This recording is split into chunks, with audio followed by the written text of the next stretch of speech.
Nowadays, budget gaming PCs can be great for gaming at 1080p. This $400 gaming PC features an AMD Ryzen APU and can easily handle eSports games at 1080p high settings.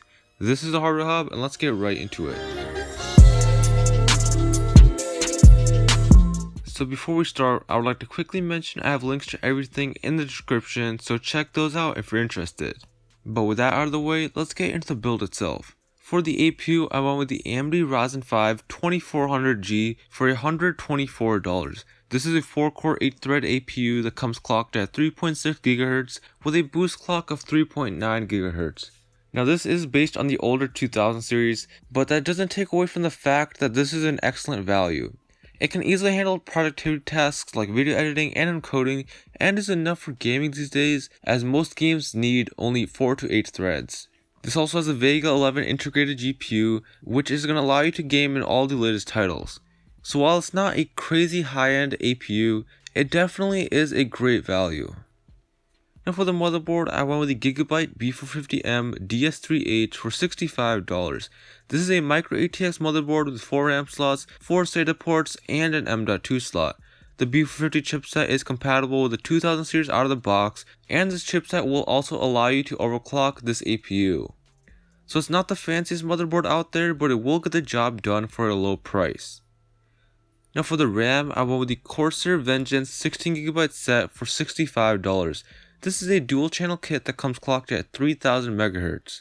The Ryzen architecture really benefits from faster RAM and multi-channel RAM, which is why I went with this kit. 16GB is a perfect amount for gaming and 1080p video editing, so it should cover all the needs for this PC. Now for the storage, I have both an SSD and a hard drive. Now for the SSD, I went with the Team L5 Lite 240GB SSD for $34. Now this is going to be for your OS and applications. SSDs are much faster and reliable compared to hard drives, and so will speed up boot times and load times for things stored on here. The 240GB capacity is a bit small, but you can probably fit one game on here, so if you have a game that has a really long loading time, or if you only play 1 or 2 games at a time, I'd recommend they download it onto here.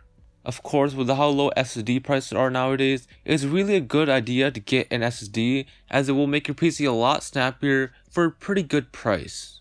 Now in addition to the SSD, I have the Western Digital Caviar Blue 1TB for $44. This is a basic 7200 RPM hard drive that has 64 MB of cache.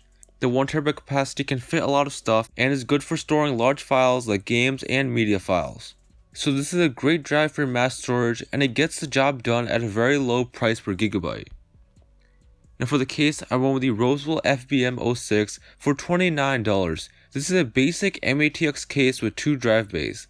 It does have a little bit of room behind the motherboard, so it will allow for some basic cable management. The front panel has the standard USB 3 ports and headphone jacks, which is enough for most people's needs. So yeah, this is not a crazy fancy case. It doesn't come with side panel windows, PSU shrouds, or like a crazy amount of space, but it does look very simple and modern and has all the basics that you need to build this PC. Last but not least, for the power supply, I went with the 500W Seasonic for $45. This is an 80+ bronze rated unit that is non-modular and comes with 2 8-pins. Having 2 8-pins is important because it makes sure that this PSU will be compatible with pretty much any mid-range GPU. The 500W capacity also leaves a lot of room for upgrades and overclocking this build, so if in the future, if you want to get like a dedicated GPU, like something like an RX 580, you can easily add it to this PC without worrying about the power draw. So altogether, it's a great PSU that offers great value. Now after seeing all those parts, you're probably wondering, how will this perform? Well, in lighter titles like Fortnite and PUBG, it will be able to play them at 1080p, low to medium settings with above 30 FPS.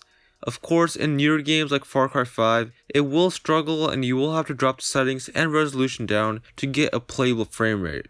If you're playing older games like GTA 5, you can probably bump the resolution up a little bit and still get a playable frame rate. Altogether, it's a great PC that can easily run esports titles and older games, and will allow you to play newer games as long as you drop the settings and the resolution. Of course, if you have any questions about this PC or PC building in general, please leave a comment down below and I'll answer you down there. Also, I'd like to quickly mention once again, I have links to everything in the description, so check those out if you're interested. But yeah guys, that's all for today. If you liked the video, please be sure to hit the like button. If you didn't like it, please dislike the video and subscribe for more content, and I'll see you guys in the next one.